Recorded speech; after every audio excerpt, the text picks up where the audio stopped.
I am extra dying. Dang, if only I still had my, my trusty, dusty hammer with me. Yep. But,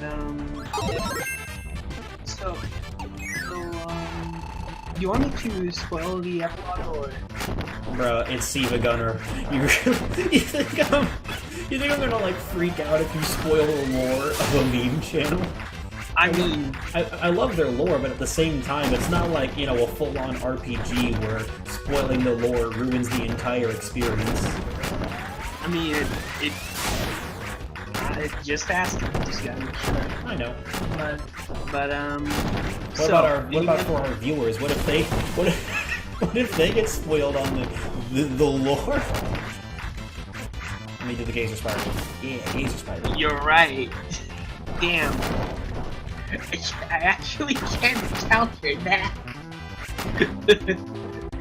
I actually can't ask for consent of spoilers from people watching these videos. I mean, what? I can't Double just yo-yo power. Actually, we've spoiled Robobot here, so... Well, Robobot's been out since like 20... How long has that game been out? 2015? 2014? 2016? Somewhere in that range? Yeah. Yeah, true. That face, though. Yeah. By that magic, I think that Team for Another Day turned into last year, so... Okay, where did... Oh, I wasn't even reading the dialogue for a second. Kirby is going straight for the left wing. Oh, yeah, it's God. going straight there. Over there. And also, I like that there's the little Kirby marker showing where you are. Yeah. I mean, it's... Yeah, this was a bad idea on my part.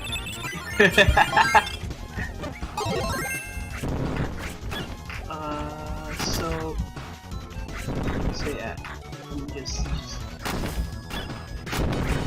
Okay, so... Why did I get rid of an ability? I'm trying to do this. Yeah, okay. Yeah, actually it isn't that much of a spoiler, so I think we'll just say it, because it's not like... It's not really even the thing I want to talk about. But, basically, at the end of, Bro, he is jumping over. We are playing jump rope. Jump rope. So at the end of not Christmas, at the end of King for Another Day tournament, John, not Woodman, is seen talking to. There's a scene of him talking to Woodman from Christmas Combat Crisis, and he's telling Woodman from CCC to go back to his universe and save it, even though he doesn't want to do it. Yeah. Also, I was looking at that little opening thing for the medal. I actually noticed that they did fully animate the medal like tearing open, which is awesome. Yeah. So, but yeah, the Siva Gunner cinematic universe. Yes. No! Actually... I didn't get the secret room! There's a secret room if you go up that little path. You know what? No. Quit! We are showing the secret room. Even if I have to beat up Mr. Frosty again. Oh no, it's moved back to the previous chapter. Yeah, but now we get to speedrun. You sure? Yeah, watch this. I thought you were already speedrunning. Watch my talent. Okay. If you are already speedrunning, though, I think you'd be using Jet, though. The issue with Jet is that, like, it requires time to charge. Yeah, you're right. Can you try to figure out what's the ability that speedrunners use for this game? Probably wheel. Because I know speedrunners make huge use of abilities like Wheel and Rocket in speedruns whenever there's like a nice open area they can jump through. Especially Rocket, because in Amazing Mirror, Rocket is literally just Wheel in the air. Yeah, Rocket is extremely powerful. But also, like, there's quite a few moments where you don't have access to Wheel, and also, Alright, now I can show you guys the thing. It probably wasn't worth it, but it was only like an extra few minutes or so nothing too big. Yeah. Retract the sails, give more lift to the left wing.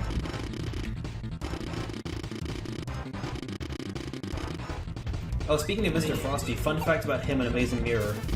Because the Japanese pronounce L and R the exact same way, he was he was mistranslated as Mr. Flosty.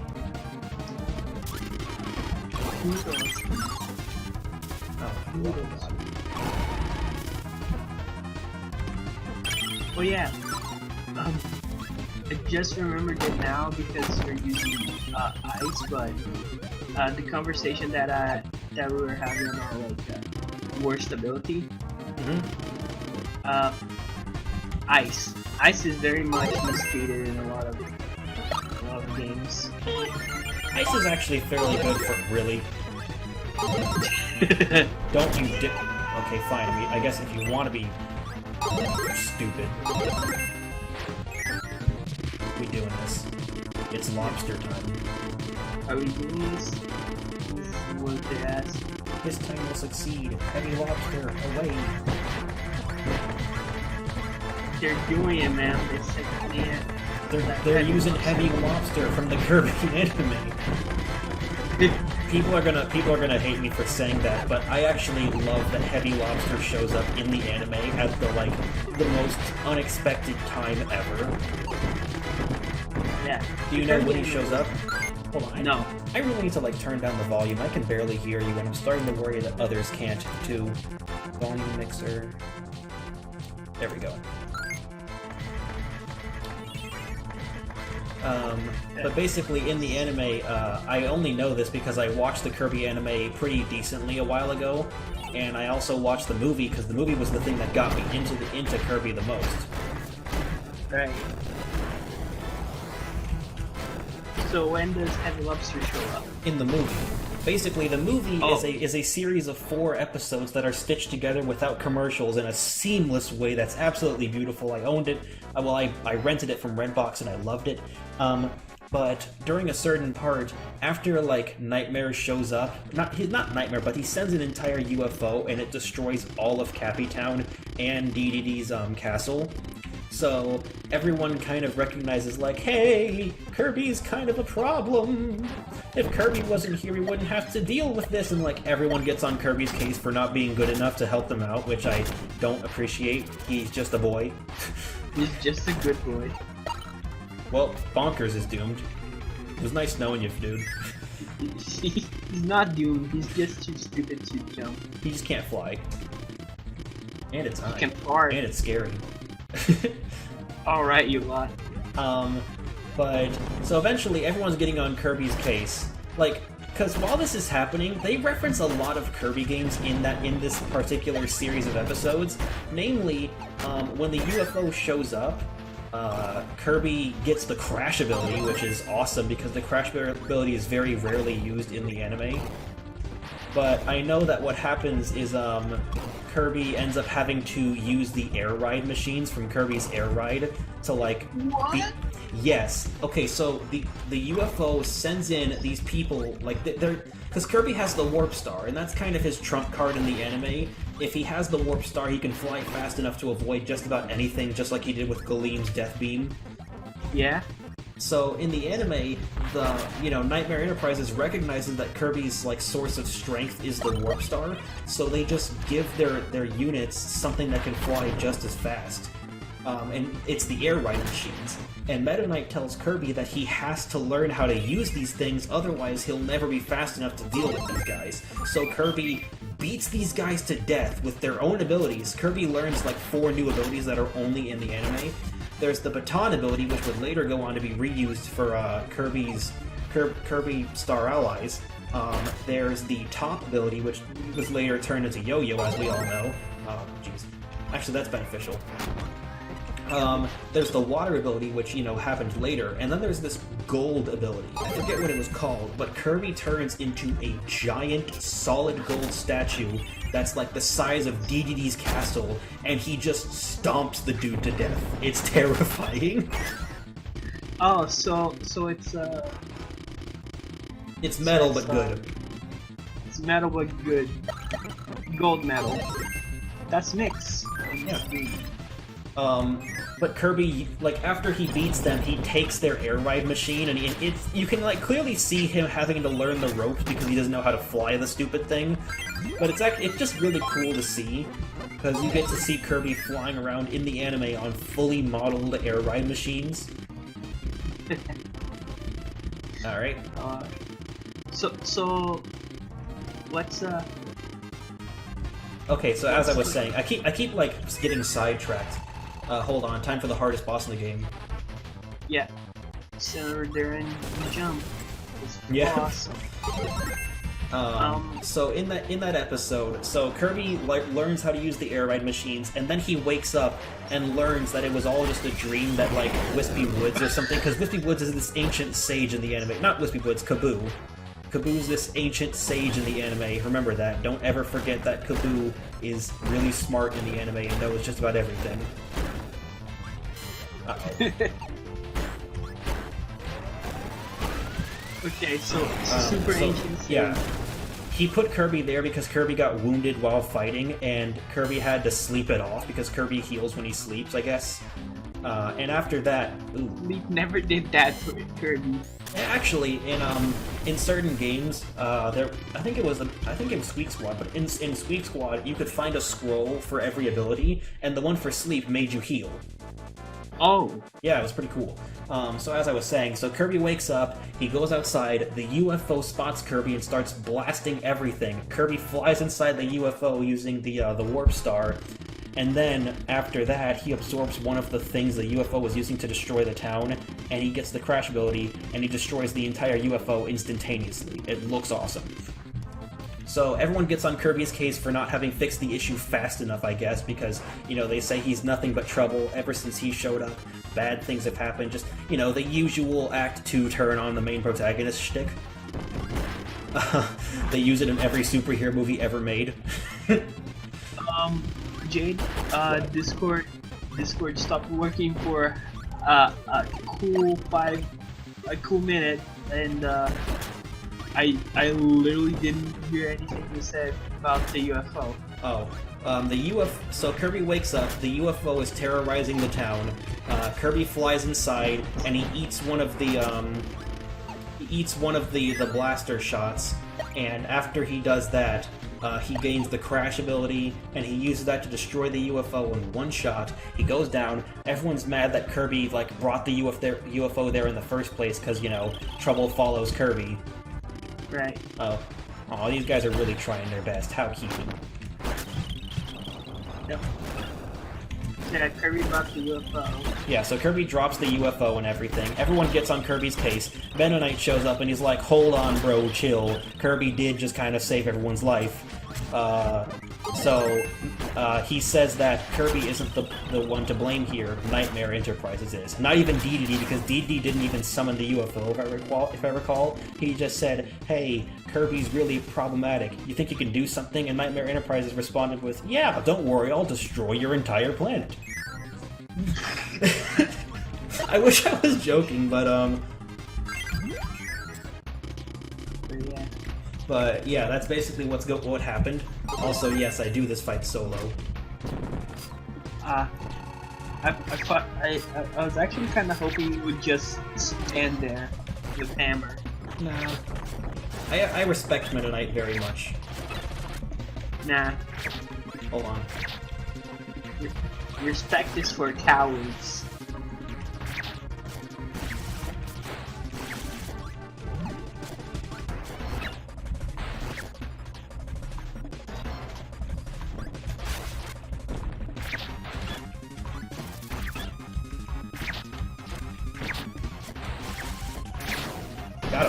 Okay, so everyone gets mad. Meta Knight tells him to chill, and then after that he's like, "Don't worry, I know how to take the fight to Nightmare Enterprises." And he introduces the halberd to everybody in the anime, fully 3D modeled and absolutely gorgeous looking. And everyone in Cappy Town climbs aboard the halberd, and this is where Heavy Lobster starts to come in. I know, it took me 50,000 years to get here, but as they're flying, they use warp drive to reach Nightmare Enterprises lightning fast. So Enemy sends them a little pod. It like burns a hole through the spaceship, and then what it injects into there is Heavy Lobster. So Heavy Lobster is this giant monster that's introduced. It's still a robot, of course, but it's introduced to destroy the halberd, which is, funnily enough, the same thing it accomplishes here when you beat it. Yeah. Also, this escape sequence is very cool. Yes. I love the music for it. The song just screams, like... Get out! Oh. Well, guys, I jumped off the ship!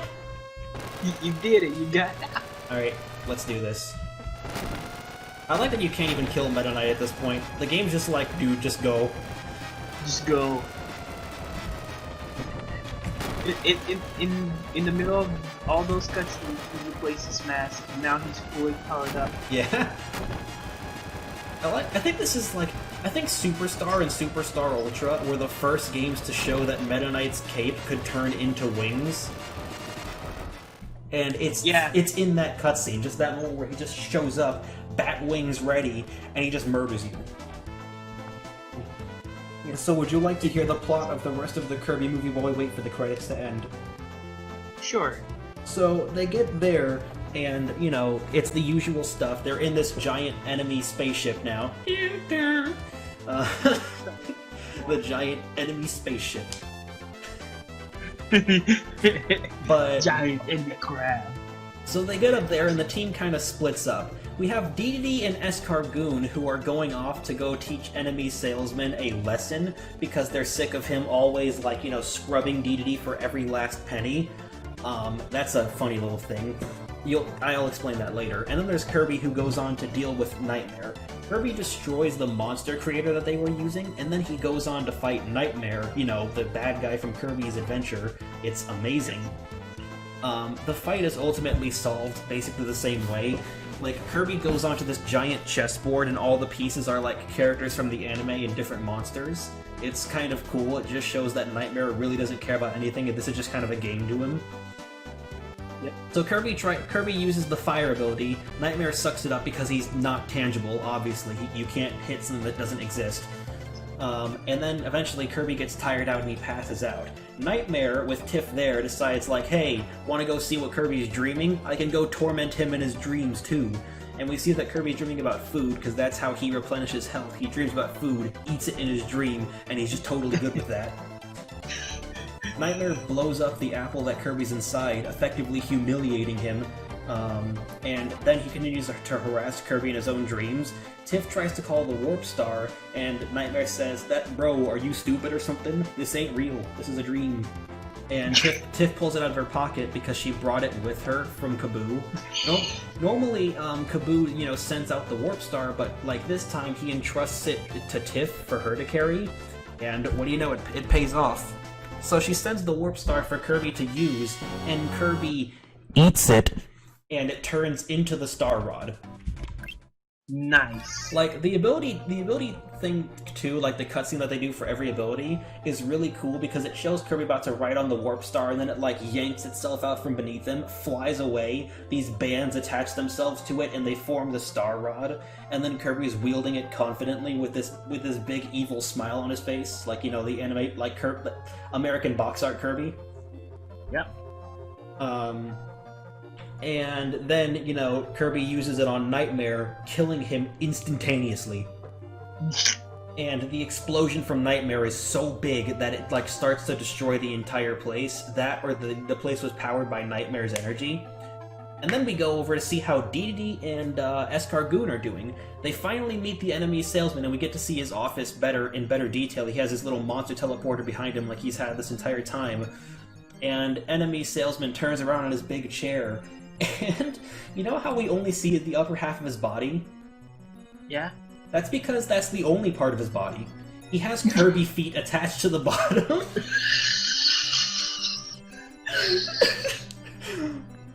What Hold on.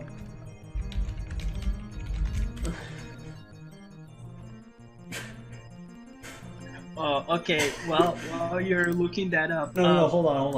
I'm just gonna like put this here. It's just, that's what he looks like. That's what he's been the entire time. Oh my god. So basically, Milky Way wishes. The only difference here is that you can't get abilities by inhaling. You have to find copy essences.